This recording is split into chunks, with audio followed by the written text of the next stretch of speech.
ग्रंथालीच्या साहित्याच्या पारावर तुम्हा सर्वांचं स्वागत। आजच्या 16व्या साप्ताहिक अक्षर मैफलीमध्ये आपण भेटणार आहोत लेखक भगवान इंगळे आणि अरविंद जगताप आणि त्यांच्यासोबत वाचक म्हणून सहभागी होणारे चांगदेव काळे आणि सयाजी शिंदे या चौघांना।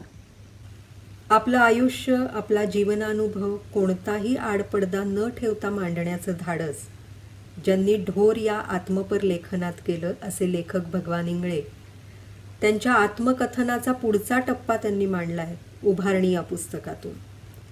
आणि ही उभारणी कशाची आहे तर आयुष्यात आलेले भलेबुरे अनुभव, आलेली माणसं, त्यातून केलेल्या स्वतःच्या आयुष्याची उभारणी आहे आणि त्याबरोबरच आपल्या कार्यक्षेत्रामुळे केलेली दुसऱ्याच्या आयुष्याची उभारणी।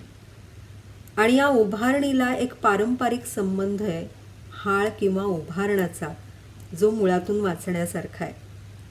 भगवान इंगळे 35 वर्षांहून अधिक काळ अध्यापनाच्या क्षेत्रात कार्यरत होते। महाराष्ट्र शासनाच्या विश्वकोश निर्मिती मंडळाचे ते सभासद आहेत। महाराष्ट्र शासनाच्या न. ची. केळकर मराठी वाङ्मय पुरस्काराने सन्मानित आहेत। उभारणी हे त्यांचं आत्मकथन आपण त्यांच्याकडून समजून घेऊया। वाचक म्हणून सहभागी होत आहेत ग्रंथालयीन चळवळीतलं महत्त्वाचं नाव आणि कादंबरीकार, कथाकार, चरित्रकार चांगदेव काळे। ऐकूया।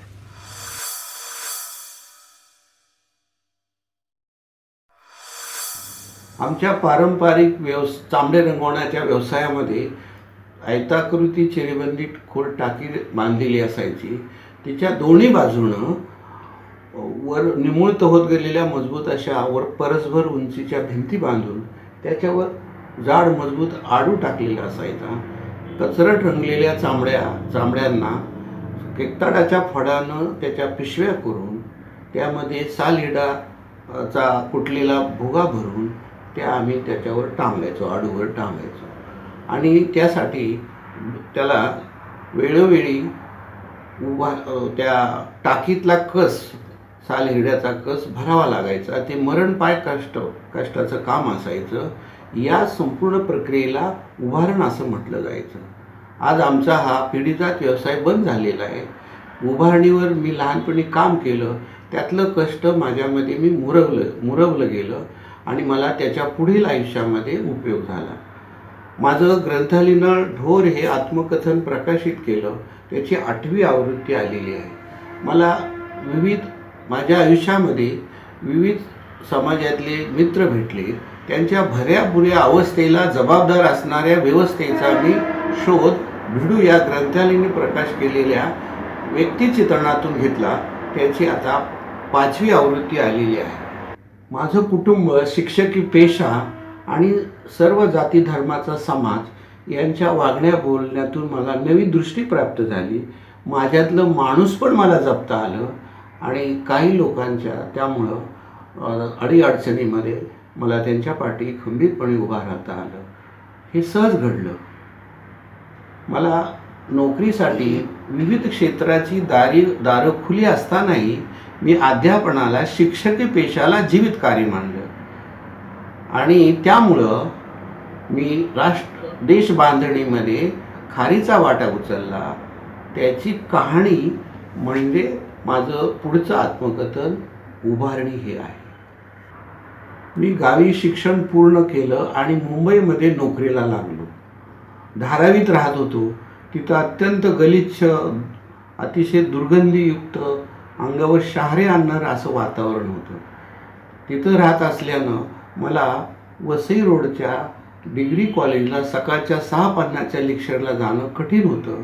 म्हणून प्राचार्यांना विनंती करून मी दुपारच्या ज्युनियर कॉलेजवर नोकरी घेतली आणि 14 वर्ष अतिशय तणावामध्ये काढली।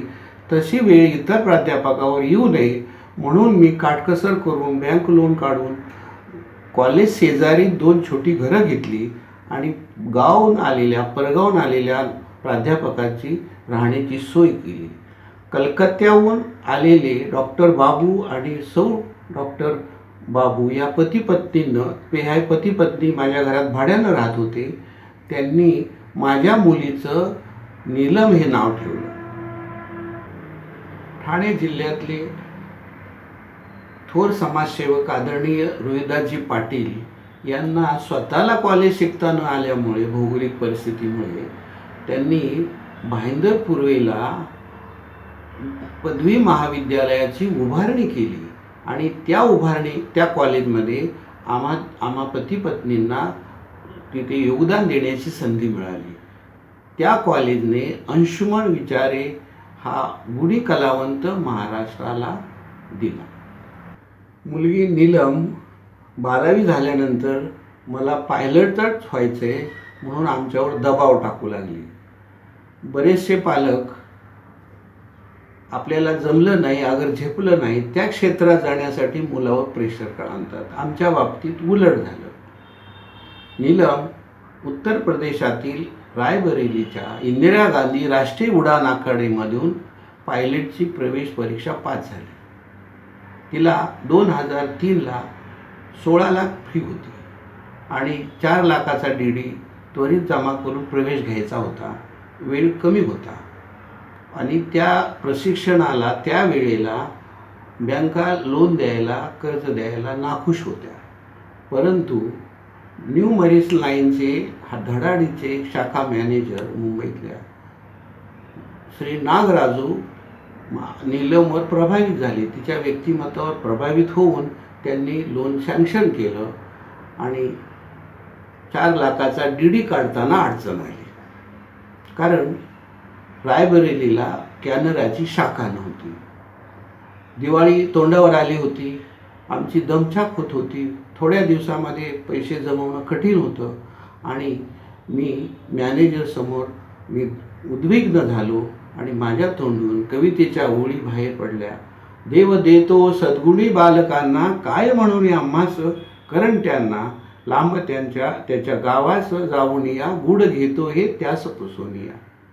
मॅनेजर साहेब द्रवले. त्यांनी आमच्या नीलमचं काम केलं. नीलमच्या शैक्षणिक कर्जाला आमचं राहतं घर बँकेकडे घाण पडलं. त्यामुळं मला मोठ्या प्रमाणामध्ये इन्कम टॅक्स बसू लागला.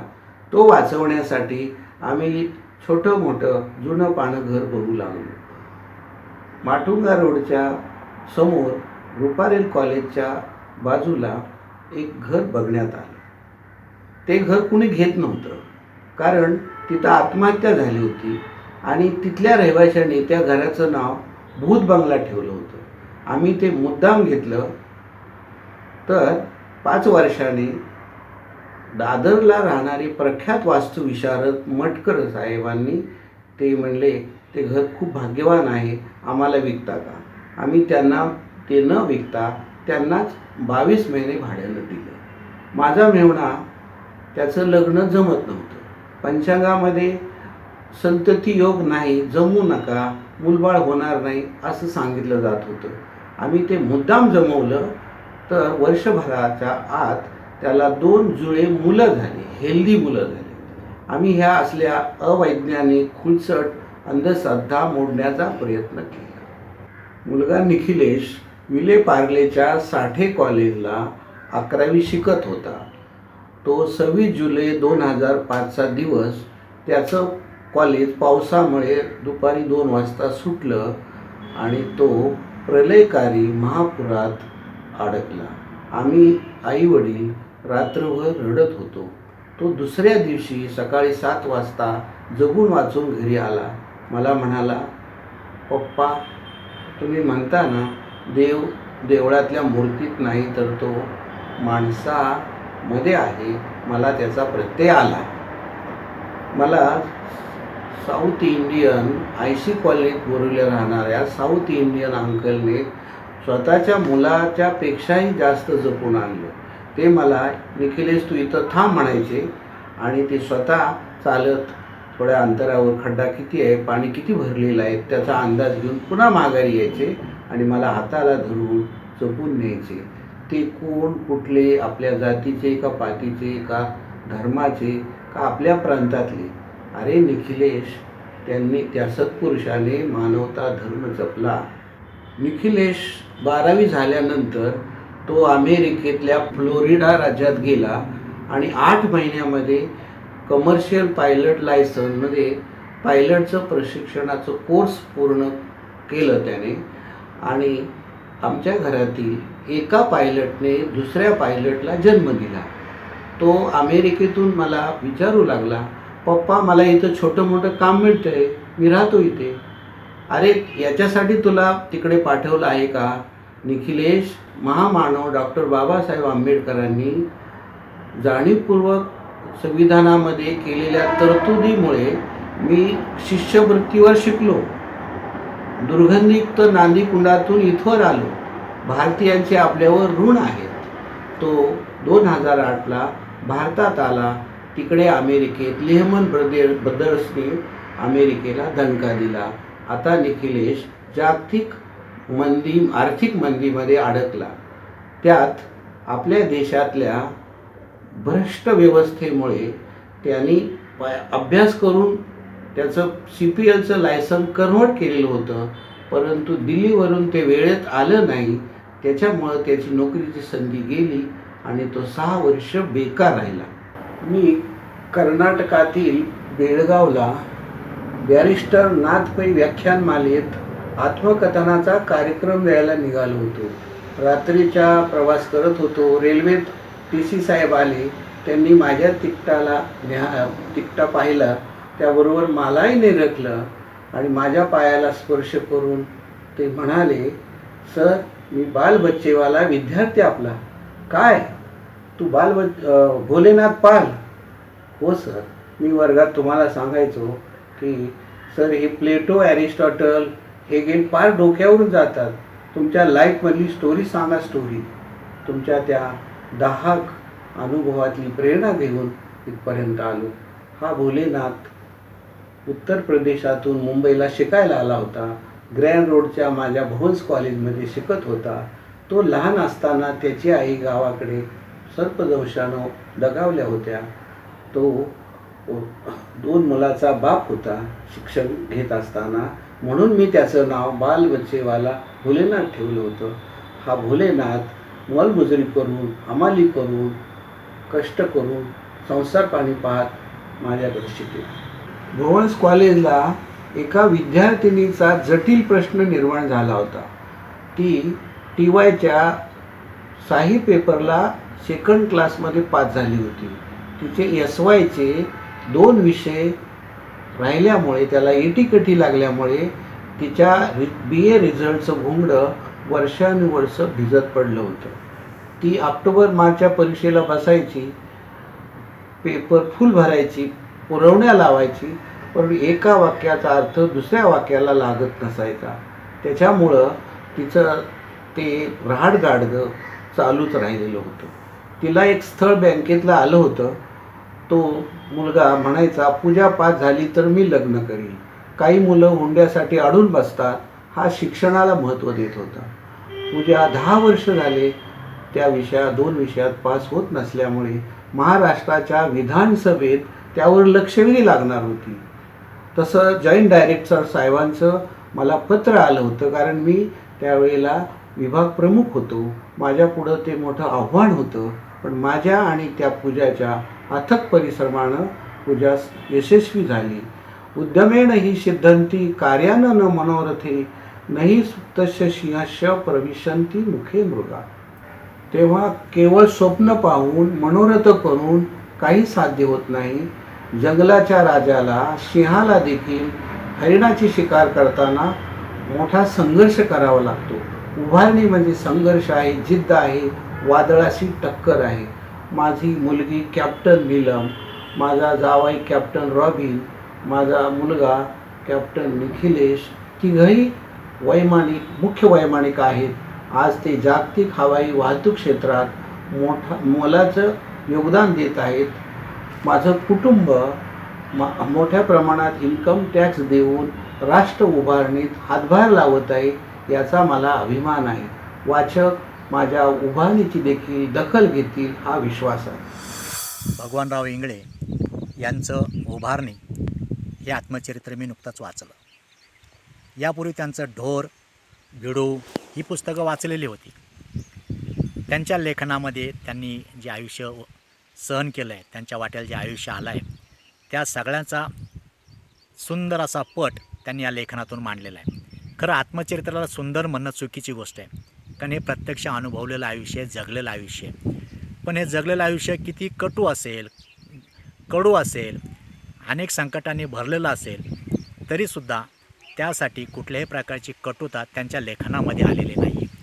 अनेक जण अशा लेखनामध्ये आपली कटुता, आपलं वागणं हे समाजावर सूड उगवण्यासाठी आहे अशा पद्धतीने वागतात, परंतु भगवानराव त्याला अपवाद आहे. त्यांचं लेखन हे अतिशय संवादी पद्धतीने आहे. ते थेट आपल्याशी बसून संवाद साधतायत असं वाटत राहतं. हा संवाद त्यांच्या बोलीभाषेमध्ये आहे, त्यामुळे त्यांचे अनुभव हे आपल्याला आपले वाटत जातात. या लेखनामध्ये वाक्प्रचार, म्हणी, शिव्या यासुद्धा आलेल्या आहेत, परंतु ते त्यांच्या जगण्यातून आलेल्या, सहजपणे आलेल्या आहेत. त्यांच्यात अश्लीलता नाही आहे. शिवाय त्यांच्या लेखनाला असलेली विनोदाची एक झालर आहे. हा विनोद इतका प्रसन्न विनोद आहे की आपल्याला वाचत असताना आपण कुठेही असं ओरखडल्यासारखं येत नसून एक छानपैकी असं वाचत जातो. त्यांच्या वागण्यामध्ये, त्यांच्या जगण्यामध्ये इतरांना मदत करण्याची जी भावना आहे, ही मदत करण्याची भावना उपकाराची नाही किंवा परोपकाराची नाही आहे, तर ती कर्तव्याची भावना आहे. ही कर्तव्याची भावना कृतज्ञतेतून आलेली आहे. आपण समाजाचं काहीतरी देणं लागतो, आपल्या देशाचं आपण काहीतरी ऋण आहे ते ऋण मानलं पाहिजे, या भावनेतून ते इतरांवर सतत काहीतरी प्रयत्न करून त्यांचं आयुष्य उभारण्याचा प्रयत्न करत राहतात.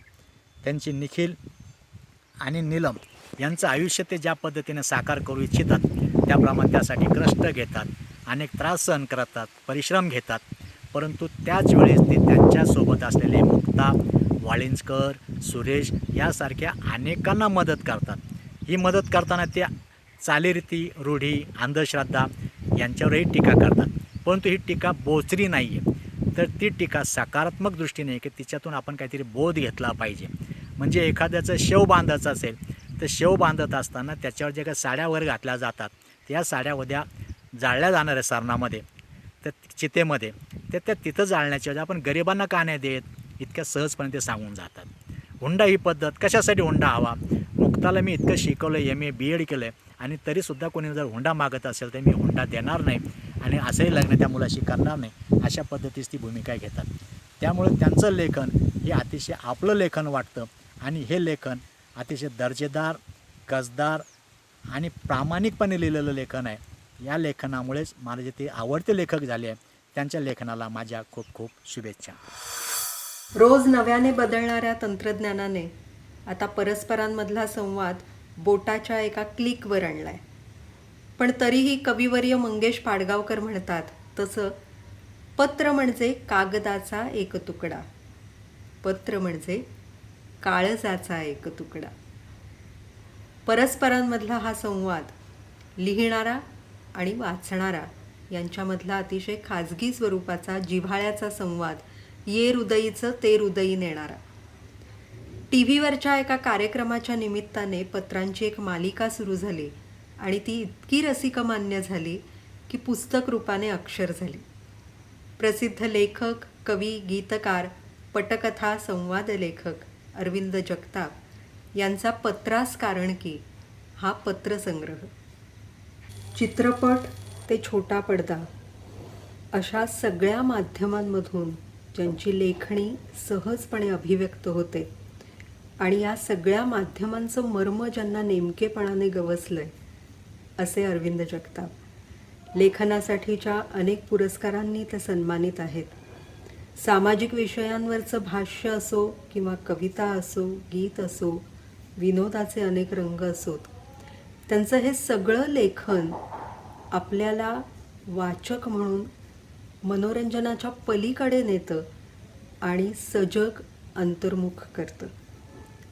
आज त्यांच्या पत्रास कारण की या पुस्तकाच्या निमित्ताने त्यांचं मनोगत आपण ऐकणार आहोत.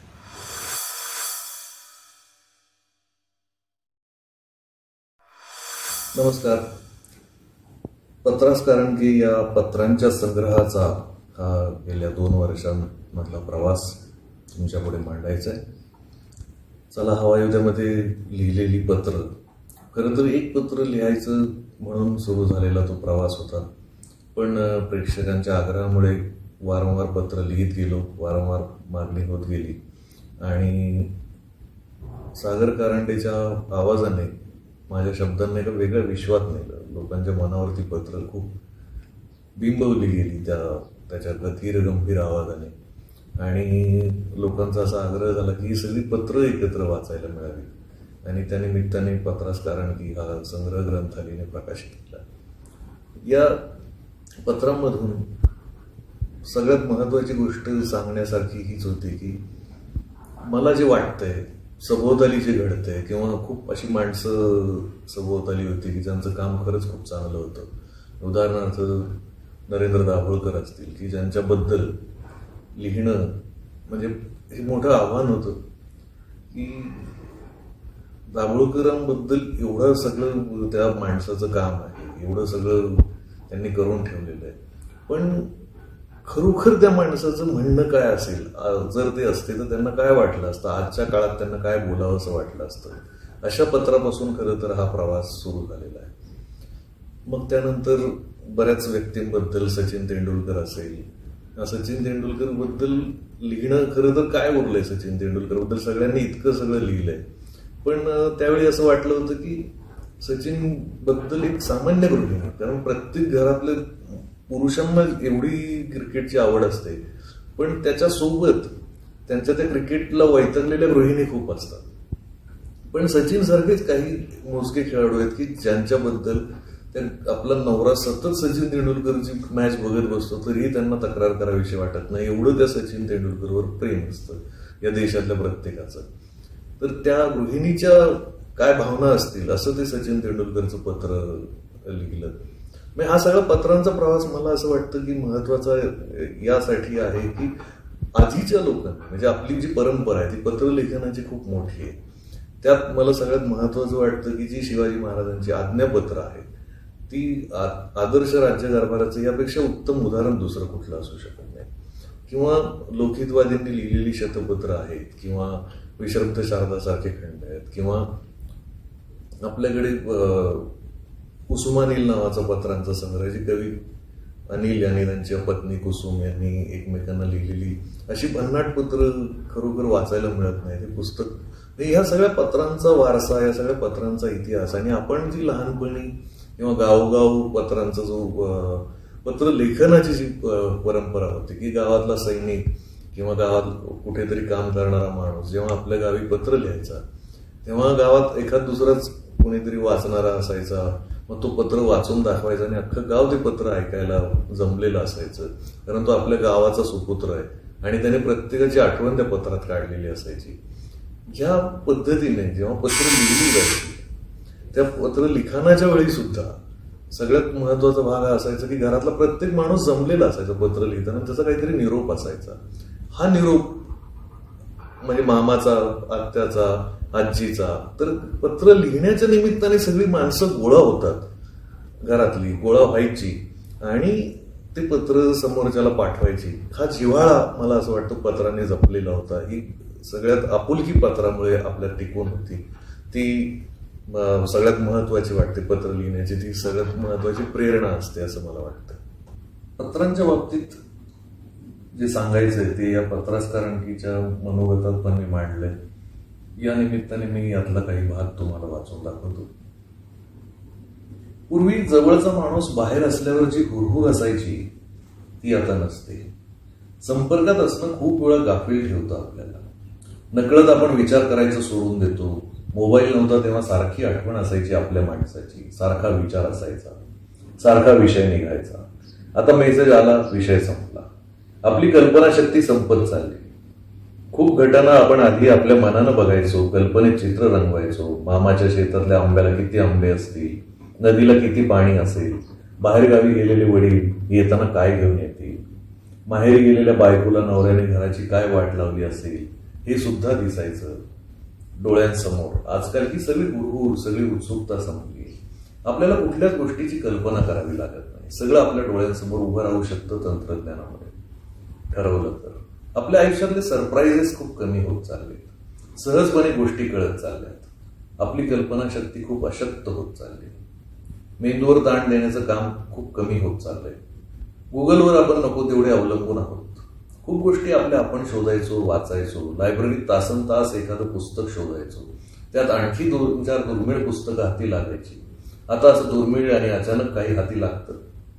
इंटरनेटवर हॉटेल खूप आहेत पण चव सापडत नाही. त्यासाठी स्वतः जावं लागतं. मेल वाचून माहिती कळते, मनाचा अंदाज येत नाही. त्यासाठी अक्षर वाचावं लागतं. तुम्ही कधी अनुभवलं की नाही माहित नाही, पण पत्र लिहिताना अख्खं घर असायचं खूपदा. प्रत्येकाचा आशीर्वाद, नमस्कार आणि दंडवत लिहावा लागायचा. खुर्चीत बसलेले आजोबा, स्वयंपाकघरात असलेली आई, देवघरासमोर असलेली आजी, ऑफिसचं काम करणारे बाबा, सगळे पत्र लिहिताना किंवा वाचताना सोबत असायचे. जप करता करता थांबून आजी सांगायची की माझ्यासाठी तपकीर आणायला सांग, किंवा रात्री झोपताना थंड दूध पिझ्झा अशी सूचना तरी लिहायला सांगायची. तुम्हाला आठवतंय असं मेल कधी तुम्ही लिहिलाय सगळ्यांनी मिळून? पत्र ही जोडणारी गोष्ट होती. ईमेल किंवा मेसेज ही वैयक्तिक गोष्ट आहे. या गोष्टी वाईट आहेत असं नाही, पण आंतरदेशीय पत्रात आपली टिकली पाठवणारी बायको, आपल्या लिपस्टिकचा ठसा पाठवणारी प्रेयसी आणि आपल्या गावातली माती पाठवणारा मित्र मी पाहिला. ती जवळीक, तो आपलेपणा ईमेलमध्ये येऊ शकत नाही. म्हणून पत्र खास वाटतात अजूनही. जी माणसं भेटू शकत नाहीत, ज्यांच्याशी मनातलं बोलणं आपल्याला खूप आवश्यक वाटतं, अशा जवळच्या माणसांसाठी पत्र हेच माध्यम होतं. पत्र इतिहास होतात, पत्र संदर्भ होतात, पत्र लिहिणाऱ्या माणसांच्या आयुष्याचा अभ्यास असतात. आपल्याला माहिती आहे की आपला खूप मोठा इतिहास आहे जो आपल्याला पत्रांमुळे कळला. इतिहासातल्या खूप घटनांची संगती, पुरावे पत्रांनी दिले. पत्रांनी कित्येक आत्महत्येची खरी कारणं दिली, जी माणसं आयुष्यभर आपल्या मनातलं बोलू शकली, आपलं दुःख मोकळेपणे मांडू शकली नाही. ती माणसं एका पत्रात सगळं दुःख मांडून जातात. आत्महत्या केलेल्या शेतकऱ्यांची पत्र वाचली तर समस्या नेमकी समजते. फक्त समस्या सोडवण्याची इच्छाशक्ती हवी असते. तरुण पिढीचं दुःख समजतं. गावातल्या मुली आपल्या वडिलांना आपल्या लग्नाचा केवढा भार होईल याचा किती विचार करतात हे लक्षात येतं. या गोष्टी आज 21व्या शतकातही आपल्याला कुठला मेल सांगत नाही, पत्र सांगत. या देशातल्या कुठल्याही भावना नेमकेपणाने समजून घ्यायच्या असतील तर पत्र हा सगळ्यात महत्वाचा दस्तावेज आहे. पत्रात माणसं जेवढी मनमोकळी व्यक्त होतात तेवढी इतर माध्यमात होत नाही. हे आश्चर्य असलं तरी खूप महत्वाचं सत्य. पत्रांचं आणखी एक विशेष असतं. कधी काळी जी पत्र वाचून तुम्ही खूप रडलेलं असता ती पत्र काही काळाने पुन्हा वाचली की हसू येऊ शकतं. पत्र वेगवेगळ्या काळात वेगवेगळ्या भावना बनून जातात. प्रेमपत्रांची तर गोष्टच वेगळी. प्रेम ही जगातली सगळ्यात गूढ गोष्ट आहे. ती जेवढी हवीशी आहे तेवढीच गूढ आहे. केवळ पत्रांची वाट बघत कित्येक जोडप्यांना वर्षानुवर्ष वाट बघताना पाहिलं. अविवाहित राहिलेलं पाहिलं. कित्येक सैनिकांच्या बायकांना केवळ पत्रांच्या आशेवर जगण्याचं बळ मिळालेलं पाहिलं. कित्येक समस्या केवळ वर्तमानपत्रात वारंवार पत्र लिहिणाऱ्या माणसांमुळे सुटलेल्या पाहिल्या. कित्येक प्रेमकथा केवळ पत्रातल्या भाषेवरून खुश होऊन सुरू झाल्यात. पत्राने धचा मा केल्याच्या कहाण्या आहेत. पत्रानं अनेक गोंधळ घातले. मात्र पत्राने जेवढी भावनिक आंदोलन निर्माण केली मनामनात तेवढी खरी आंदोलनं सुद्धा झाली नसतील. पत्र जगण्याचा आधार होता कित्येक जीवांचा. गावाहून आलेलं आईबापाचं पत्र हॉस्टेलवर शिकणाऱ्या पोरांना आणखी कित्येक रात्री उपाशी पोटी काढण्याचं बळ देणारं असायचं. पोरगा शहरात मन लावून अभ्यास करतो हे पत्रात वाचून घरच्यांना शेतात दुप्पट राबायला बळ यायचं. घरात डांबून ठेवलेल्या मुलीला प्रियकराचे शब्द विद्रोहाचं बळ देणारे असायचे. जातीपातींच्या भिंती मिटवण्यात कित्येक प्रेमपत्रांचा वाटा आहे. कित्येक चळवळी मोठ्या करण्यात पत्रांचा वाटा आहे. क्रांतीची सुरुवात करण्यात पत्रांचा वाटा आहे. शांतीचं कारण आहेत पत्र आपण एकटे असताना छातीशी ठेवून हळुवार होऊ शकतो.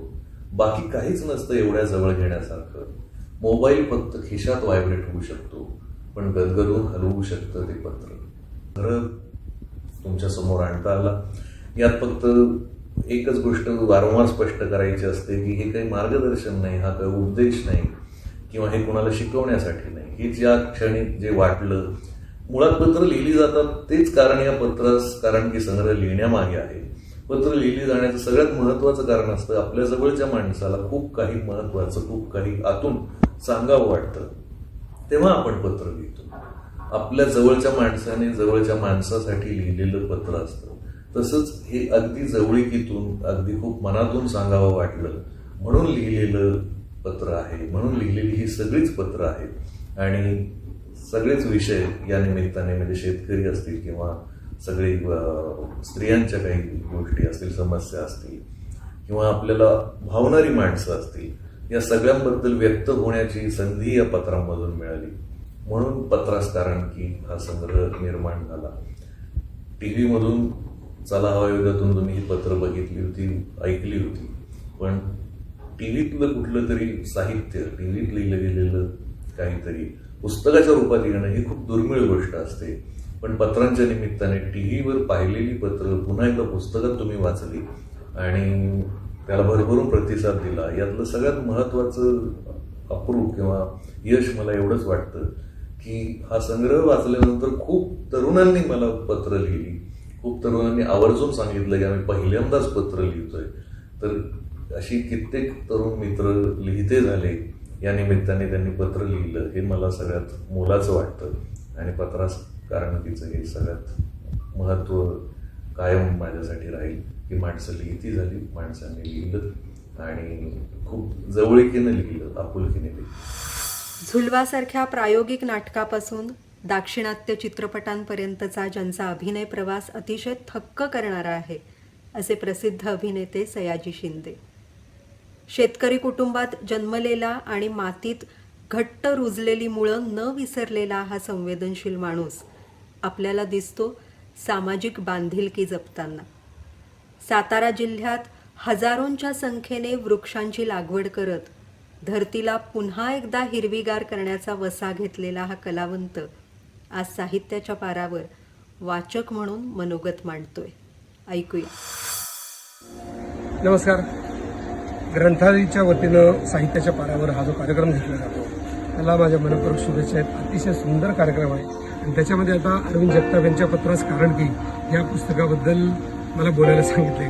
पण पत्रास कारण की म्हणजे मी पत्र वाचलीत, पण मी काही समीक्षक नाही आणि मी काय तेवढा साहित्यिक पण नाही. तरी पण अरविंद जगतापचं मला लिखाण आवडतं. तो मनस्वी लेखक आहे. अरविंदचं अजून एक मला खूप आवडतं ते माझ्या सावलीसाठी यायचा, आता माझ्यासाठी या, मला वाचवायला या. तुम्ही माझ्याजवळ आल्यानंतर मी तुम्हाला कधी गुढं पडू दिलं नाही, ऊन लागू दिलं नाही, पावसापासून सुद्धा वाचवलं, देवदेवतांची सेवा केली, भक्तांना सावली दिली. त्याचं हे फळ देऊ नका. आता मला गुढं पाडू नका, तुझ्यावर कुऱ्हाड चालू देऊ नका. माझ्या सावलीसाठी यायचं, आता माझ्यासाठी या, मला वाचवायला या. हे मला खूप आवडतं. अरविंदचं अजून ते जे आहे ना, पक्ष्यांना म्हातारा झालेलं पाहिलं का काही?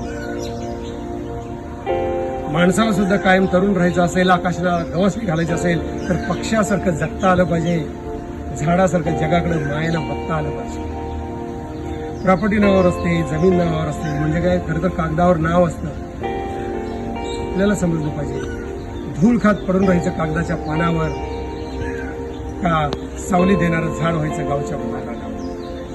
तर एकंदरीत या साहित्याच्या पारावरती जो कार्यक्रम आहे तो याच्या पुढे हॉलमध्ये न होता एखाद्या चांगल्या झाडाखाली व्हावा, कल्पनेतल्या झाडाखाली नको. आणि माझ्या मनपूर्वक शुभेच्छा. लेखक भगवान इंगळे, अरविंद जगताप आणि वाचक चांगदेव काळे आणि सयाजी शिंदे, तुम्हा चौघांचेही मनापासून आभार. अशाच अनेक साहित्यिकांसोबत आणि वाचकांसोबत हा साहित्याचा गजबजलेला पार अनुभवण्यासाठी पुन्हा भेटूया पुढच्या शुक्रवारी वैभव महाराष्ट्राचे या यूट्यूब चॅनलवरून आणि ग्रंथालीच्या फेसबुक पेजवरून प्रसारित होणाऱ्या साहित्याच्या पारावर पुढच्या साप्ताहिक अक्षर मैफलीत. नमस्कार.